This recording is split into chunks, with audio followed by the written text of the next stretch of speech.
Hello, my name is Jessica. And this is Sundas. We will be introducing minimalism in this video presentation. The term minimalism describes an art movement that emerged in the mid-1960s from Los Angeles and New York. It emphasizes simplicity and objectivity, focusing on the piece as a piece, reducing its historical and expressive content to the bare minimum. The artists believe that it is not necessary for a work to have a lot of things to look at, compare, analyze one by one, or to contemplate. The object as a whole, its quality as a whole, is what is interesting. The main things are alone, more intense, and more powerful. The passion for the art is uninfluenced by the chaotic world around us. They are intended to be imperfect, not easy, but simple. Art is reoriented in a way that moves away from being a subject and also restrains from having any personal connection to the artist. Self-expression is barely portrayed. This is accomplished by using materials that appear as materials. Color is non-referential. The pieces do not allude to anything beyond its literal presence. The artist chooses a location, walls, corners, or directly on the floor, and the piece is revealed in a gallery. The intention is for the viewer's conscience to move throughout the space. Sometimes the work is built by skilled artists who follow the artist's instructions, removing any trace of emotion and intuitive decision-making. The movement's modernistic goal focused on simple, monumental geometric forms of various materials, either left raw or painted solidly with bright industrial colors. Minimalist art is generally characterized by precise, hard-edged, unitary geometric forms, rigid planes of color, the reduction to pure, self-referential form, emptied of all external references. Minimalism in visual art is generally referred to as minimal art, literalist art, and ABC art. The term minimalism has evolved over the last half-century to include a vast number of artistic media, and its precedents in the visual arts can be found in the work of several artists. The term is also easy shorthand for art that is made with a certain distillation of intent, in which the structures, materials, and methods of making are reasoned, restrained, and seemingly impersonal. In minimal art, what is important is the phenomenological basis of the viewer's experience, how he or she perceives the internal relationships among the parts of the work and of the parts to the whole, as in the gestalt aspect of many sculptures. Minimalist painting eliminated representational imagery and illusionistic pictorial space in favor of a single, unified image, often composed of smaller parts arranged according to a grid. Despite this tendency toward mathematically regular compositions, minimalist painting varied widely, from the evocation of the sublime and monochrome canvases to the spare and rigorous essays in geometry. Minimalism was more frequently associated with sculpture than painting. The sculpture also eliminated representational imagery, pedestals, and sometimes even the artist's touch. Committed to the ideal of creating new forms rather than recycling old ones, minimalist sculptors hope to transcend the production of mere art objects by producing three-dimensional works that straddle the boundary between art and the everyday world. Often placed in walls, in corners, or directly on the floor, it is an installational art that reveals the gallery as an actual place, rendering the viewer conscious of moving through the space. Minimalism was the first art movement of international significance pioneered exclusively by American-born artists. They were challenging the way artists made and conceived artworks and the way in which viewers respond to them.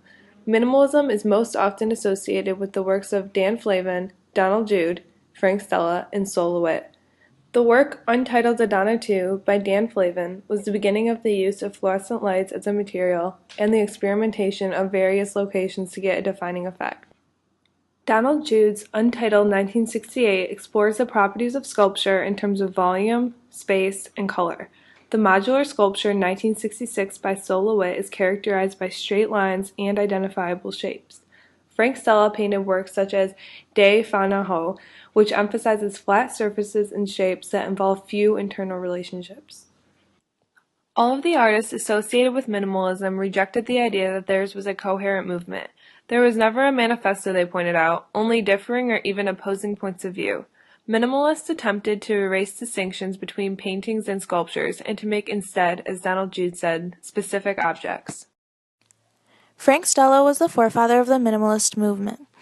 His early black and white paintings were extremely simplistic, but he also created sculptures and installations that focused on color, form, and shape.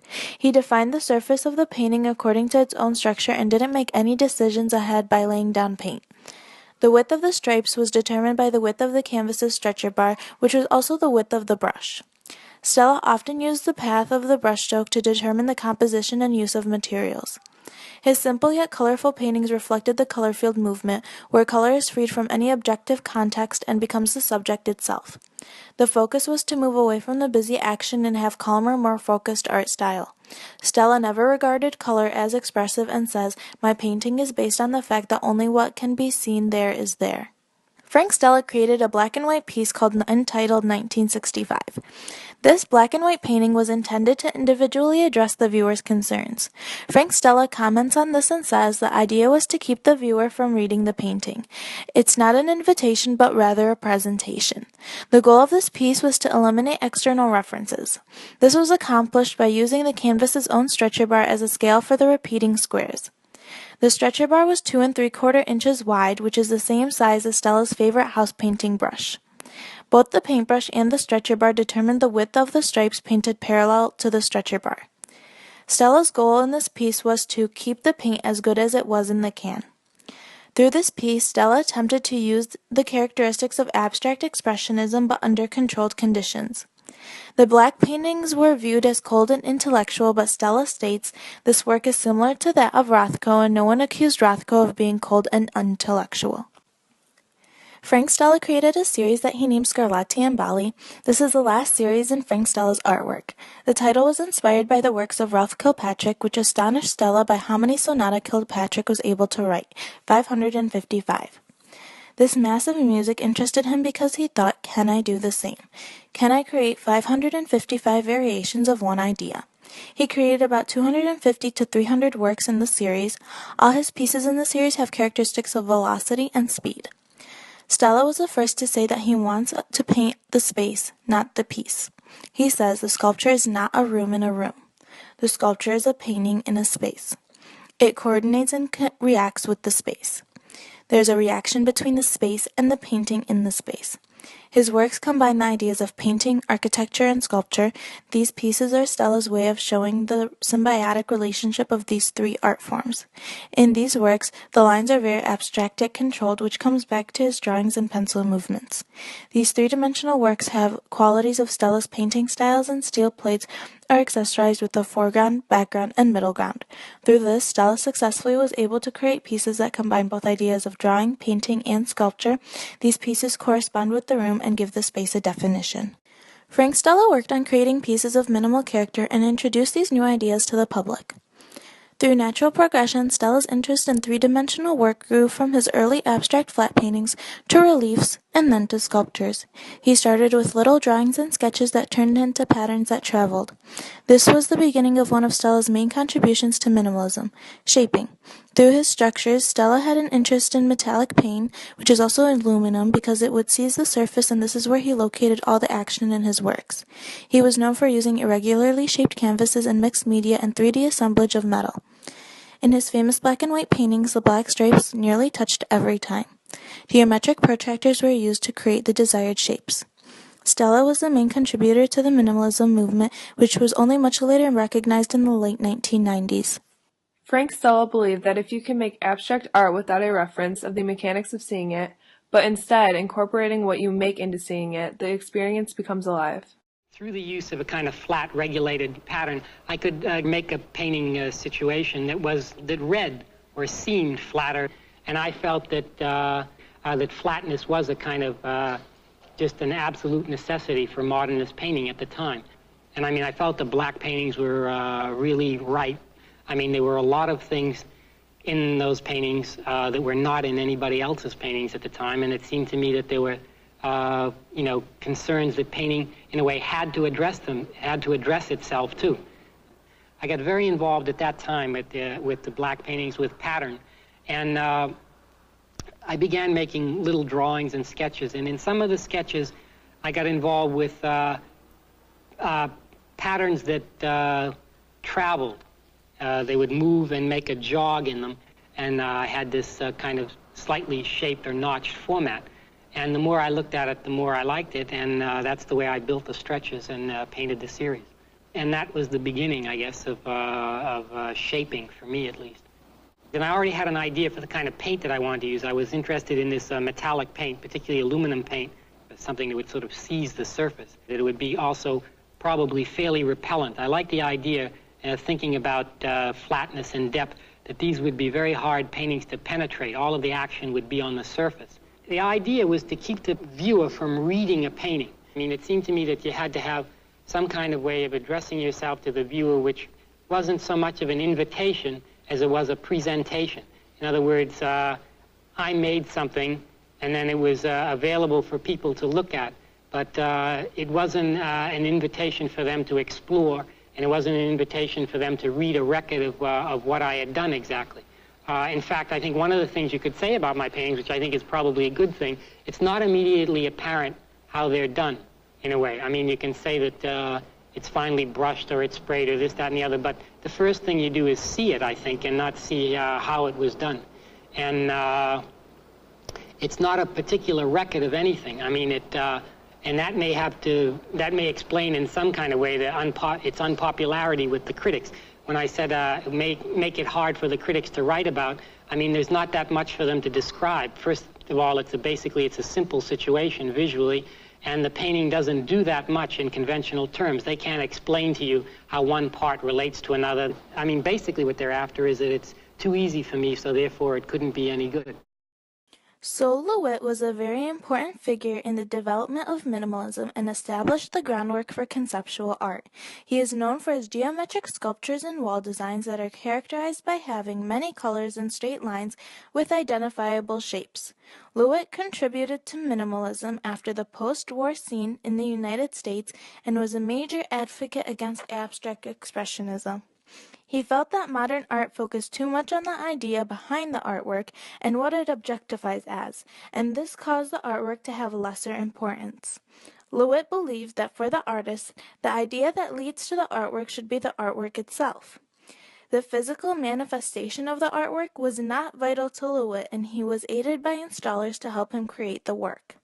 During his early years of his work, LeWitt worked as a graphic artist and designer and architect, which helped him separate the ideas of design from fabrication. He later says, "A blind man can make art if what is in his mind can be passed to another mind in some tangible form." This was the goal of LeWitt, and he accomplished it through his colorful paintings and geometric sculptures. Created in 1999, this piece, called SFMOMA, started out as a large square white wall. The installers were only given a couple sentence descriptions about the work's structure and appearance, along with a diagram. The wall is divided into two parts. Each part is divided horizontally and vertically into 4 equal parts. LeWitt quickly shows interest in repetition and surreality. The painting seems to shift as your eye moves around. The lines include interlocking, equally sized lines with a variety of color.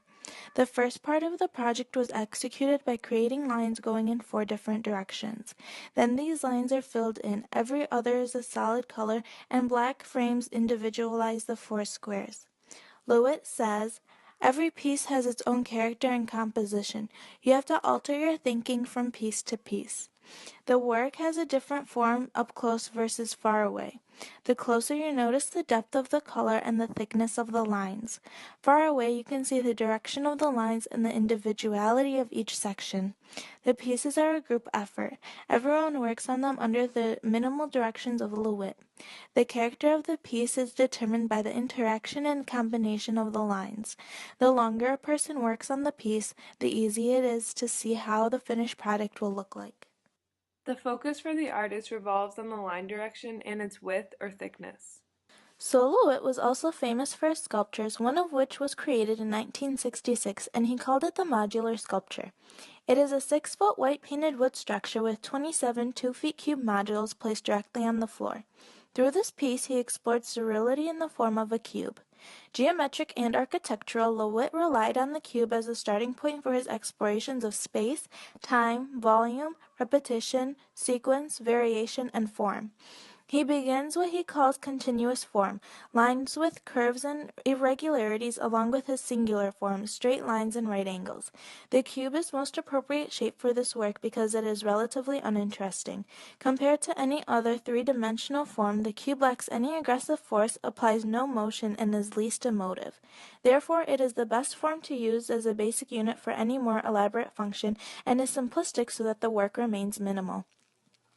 The structure is revealed by removing the skin altogether and to avoid curiosity about what may be or what could be hidden inside. It becomes necessary to plan the skeleton so that the parts had some consistency. Equal, square modules were used to build the structure. In order to emphasize the linear and skeletal structure, they were painted white. The modular sculpture was considered his first masterpiece and is commonly credited with introducing minimalist art to the public. Minimalism replaced representational imagery with geometric form, and this was first introduced to the public through the sculpture. Solowit was known for experimenting with many different materials. He says, "New materials are one of the great afflictions of contemporary art. Some artists confuse new materials with new ideas." Lewitt simplified his choices, still using traditional materials, wood, canvas, paint, for instance, but focused instead on concepts and systems. While the use of industrial materials implied a certain expectation of permanence with regard to a work of art, in direct contrast, Lewitt appreciated the character and impermanence of conceptual art. He let the traditional materials speak for themselves, to demonstrate their own vulnerability and to decay and destruct. He lastly concludes, "These ideas are the result of my work as an artist and are subject to change as my experience changes. I do not advocate the conceptual form for all artists. I have found that it has worked well for me while other ways have not.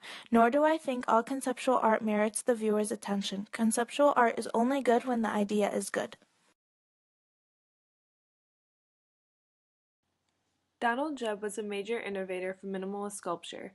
Judd's goal was to make objects that stood on their own as part of an expanded field of image making and that did not allude to anything beyond their own physical presence. Unlike traditional sculpture, Judd's work is set distinctly apart because his pieces stand directly on the floor and, as a result, force the viewer to confront them according to their own material existence. He labeled the attempt to erase distinctions between paintings and sculptures with his term, specific objects.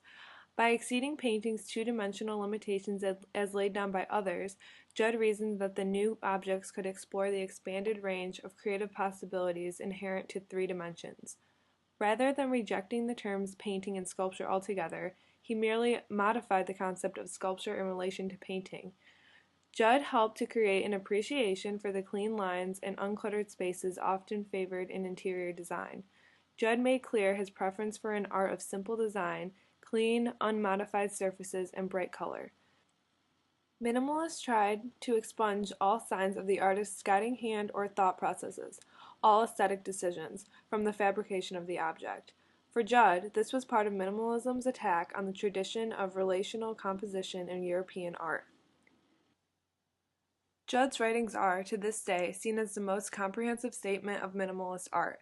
His work both defined a new lexicon of sculptural concerns and contributed to a revised notion of the process of beholding. In his essay Specific Objects, which he made in 1965, Judd explores a distinctive direction in 1960s avant-garde art, the desire to exist between painting and sculpture. His specific objects reformulated the experience of art while continuing to exist as self-contained emotive objects. To be art at all, such objects would have to remain ambiguous, hovering somewhere between representation and literal experience. Judd once said, "Three dimensions are real space. That gets rid of the problem of illusionism and of literal space, which is riddance of one of the salient and most objectionable relics of European art." Judd's piece, untitled 1972, with its straightforward, rectilinear form and foregrounding of its color and its physical, material presence, is an example of a minimalist object.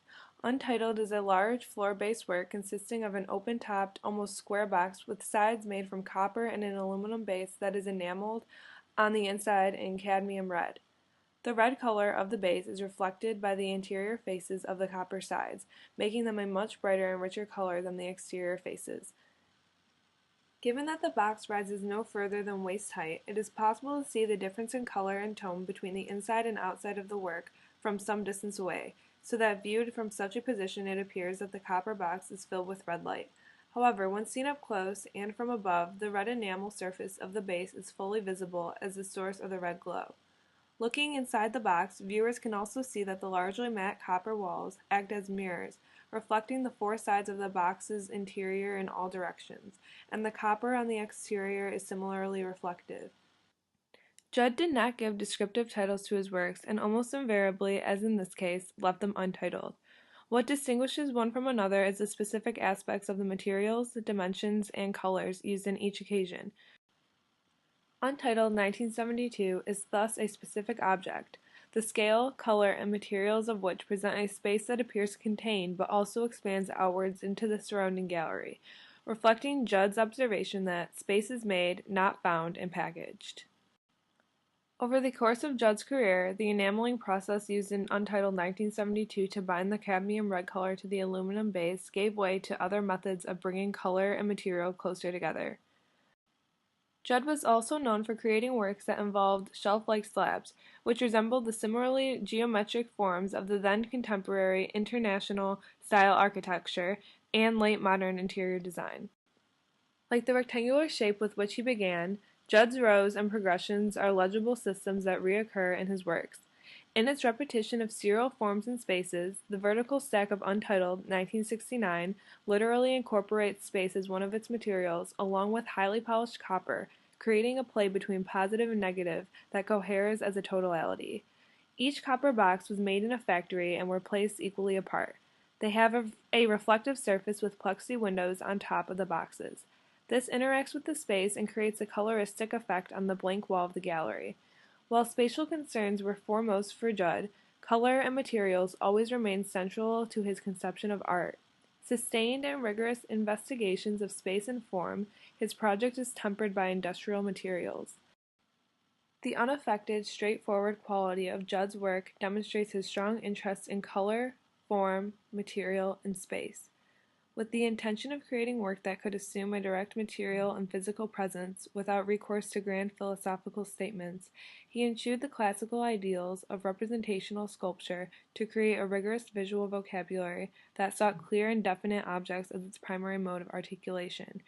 Judd often presented his work in a serialized manner, a strategy that related to the reality of post-war consumer culture as well as the standardization and desubjectifying nature of identical multiple forms or systems.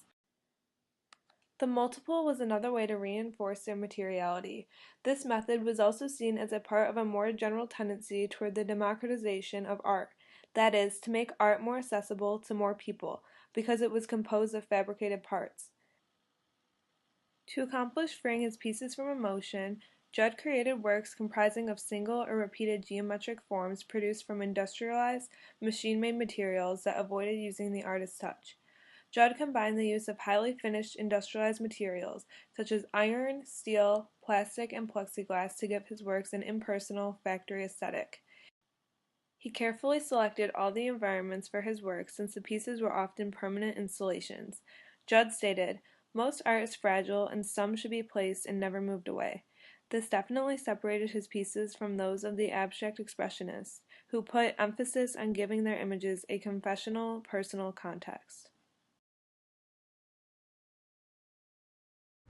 Originally, I just wanted a place in the Southwest for the summertime. And I became interested in having some art, and that made it impossible to do anything in Baja California, which I'd gone to several summers.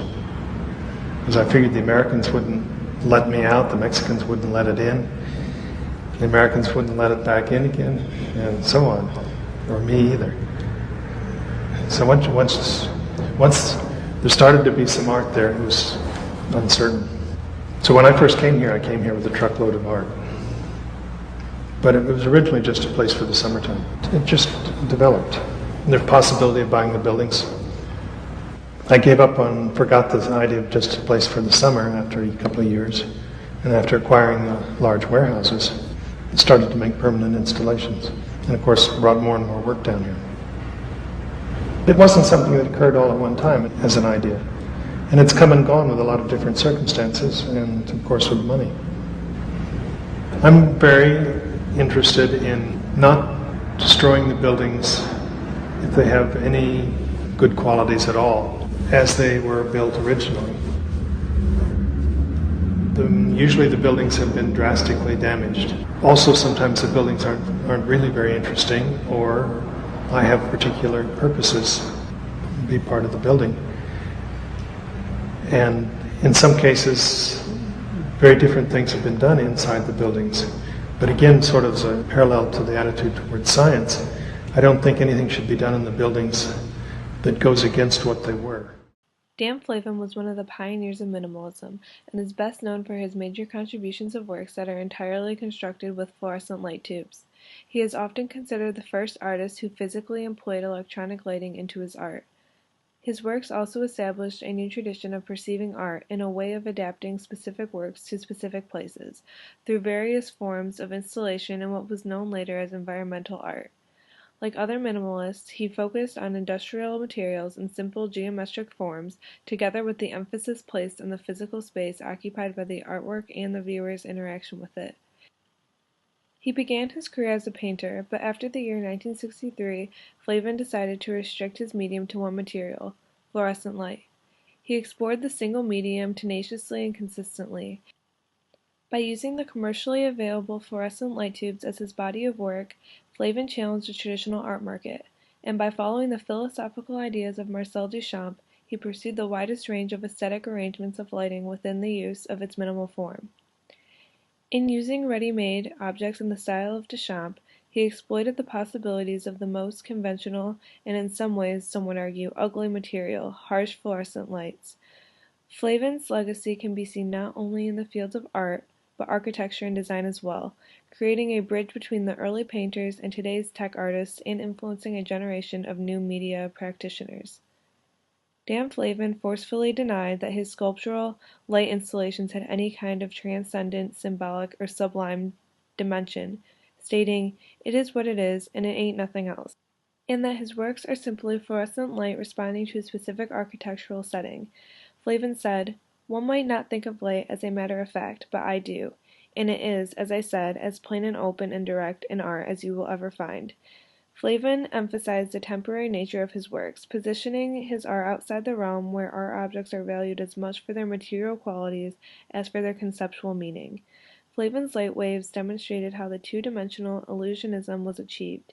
Light was color, color was light, and the interaction of them created the illusion of vigorous energy as they played against or in harmony with one another and the environment.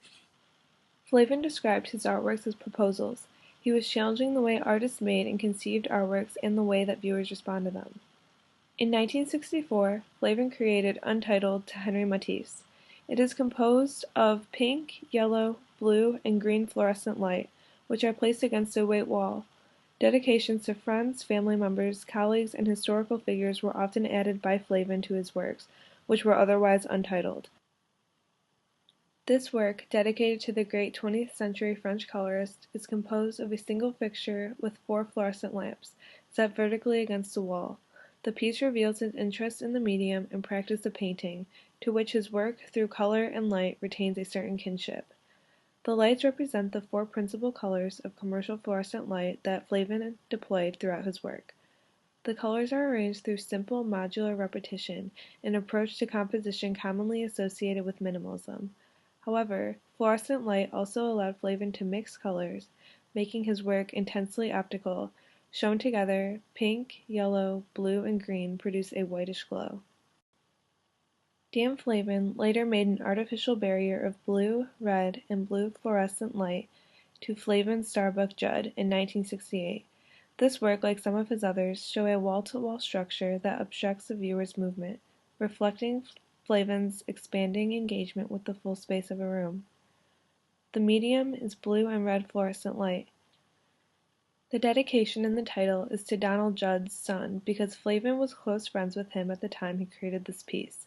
Flavin used regular spacing between the individual fixtures to increase the visibility of the light and allow the colors to mix. Flavin reassessed the types of materials that could be used for artwork. He was very determined that all the lights he used were standardly produced tubes. The uniformity and the repetition of the materials was also significant for Flavin. He produced installations and sculptural pieces made exclusively of fluorescent light fixtures and tubes that came in a limited range of colors and sizes. There is nothing complicated about Flavin's materials, working method, or his way of presenting his work. Fluorescent strip lights of this sort are commercially available in standard sizes and colors. Working with prefabricated rather than handcrafted materials allowed Flavin to focus on the light itself and the way in which it transformed, or sculpted, the exhibition space. A clear progression in scale and ambition marks Flavin's site-specific light installations, sculptural and architectural environments commissioned by a wide range of artistic institutions. Flavin's light propositions, which he did not consider sculptures, are made up of standardized commercially available materials like Duchamp's ready-mades, which Flavin admired very much. The materials Flavin used are perishable, their limited life cycle is anything but timeless. Flavin stated, "I am constantly for clarity and distinction, first in the pattern of the tubes and then with that of the supporting pans, but with or without color I never neglect design." His embrace of the unadorned fluorescent fixture as an aesthetic object placed him at the forefront of a generation of artists. How can we install a posthumous exhibition of Dan Flavin's work here in a space that he never saw? So I'm Steve Morse, the exhibitions coordinator and the conservator for the Dan Flavin Studio. In this exhibition, we took two categories of works, which I'll speak about later, but we applied them to the space in a way that we know there had been a precedent before by the artist himself. To get back to the point of the two types of work, what you see behind me is a diagonal of fluorescent light, of blue and green fluorescent light, that Flavin conceived in 1984 and applied to a large room in the Leo Castelli Gallery in Soho, New York. Given a large room, the thought was that he might cram all sorts of light within the work, given that much space, when in fact, which was typical of Dan, he did the paradoxical and the opposite, and he used a very light touch with one thin diagonal. And this work we would call a site situational work. That is, the work is dictated really by the site that you apply it to. We know that Flavin applied this work when he was presented with a very large wall. We know how he oriented the work in terms of the room's architecture. That is, the diagonal starts down in the lower left and progresses on its own terms up and to the right. We know that Flavin used these exact fixtures, and he used them in a way that the fixtures are using a staggered format, make their own, creates its own diagonal, so that it was Flavin's choice to utilize a diagonal, but the rate of diagonal is chosen, if you will, by the factory ready-made material. We know that Flavin considered this work expandable, and that's the key element here when we're working in this sanctuary and laboratory, is that this work will start at one point and then, given the length of the wall, will run in the serial modularity until it can go no more. As you can see behind me, we have a number of fixtures with a large blue lamp running along the bottom that's 8 feet long. Above it in the center is a 2-foot lamp of varying colors. In this version right now, which we would call the blue version, a work that was dedicated to Charlotte and Jim Brooks, fellow artists and friends of Dan Flavin, you see the works in blue with the standard available colors above. You can see there pink, red, yellow. Behind me is blue, green, and filtered ultraviolet. A total of 6 individual pieces, all identical in fixture format, all different because of the differing lamp colors on top. What we're trying to do here along the lines of laboratory, that is, push the works to inform the viewing public, the options that Flavin had within the systems he defined, within the systems that he found available to him, and to create a wide range of work and a wide range of emotional reactions of that work, which is entirely up to the viewer, within these very limited industrially produced systems. Viewers aren't expected to come here and stare at these things for long periods of time. That will invite the viewer to invent context that quite simply isn't there. The art is what it is, fluorescent light placed intelligently within an architectural environment, creating this lighting situation as the artist had intended to, based upon a precedent that we know, and it ain't nothing else.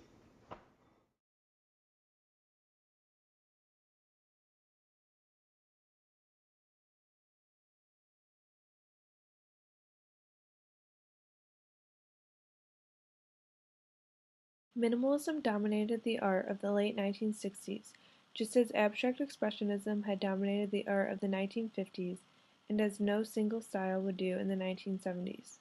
Early exhibitions devoted to the subject to minimalist sculpture was free of the aggressive critical partisanship that later characterized the movement. Much of minimalist aesthetics was shaped by a reaction against abstract expressionism. It was an attempt to explore the essential elements of an art form. The personal elements were stripped away to reveal the objective elements. Minimalist's goal was to use the fewest and simplest elements to create the maximum effect. Minimalists wanted to remove suggestions of self-expressionism from the work of art. They eliminated all non-essential forms and concepts, leaving only what they felt to be necessary. One of the main social purposes of the minimalist movement was to react against the complex and intellectually sophisticated styles by instead composing simple and literal pieces. Minimalist art shares pop art's rejection of the artistic subjectivity as well as the heroic gesture and aesthetic elements of abstract expressionism. Although this motive was shared, minimalists rejected against the emotive aspect of the movement and sought to create an art devoid of emotional gestures. The minimalist artist questioned the need for a subject in art. Stella concluded that we have to be an illustration of energy rather than a pictorial establishment of energy. Art was meant to be exactly what was seen, without any interpretation or expression of the work.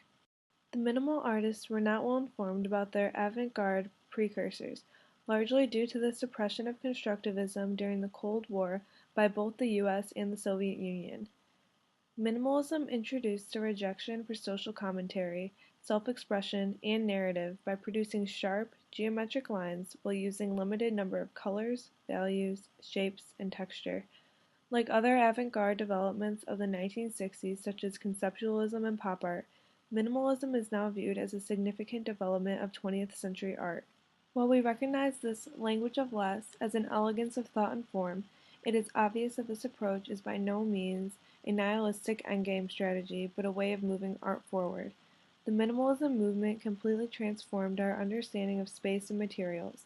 The late 1980s saw the return of the sleek machine look of minimalism in the work of young sculptors who rejected the high-pitched emotionalism of neo-expressionism. The movement's sense of theatricality stimulated much subsequent work in the fields of installation and performance art, where it helped facilitate a critical engagement with the spectator's perception of space and time. Minimalist art was a significant step in the development of postmodern art.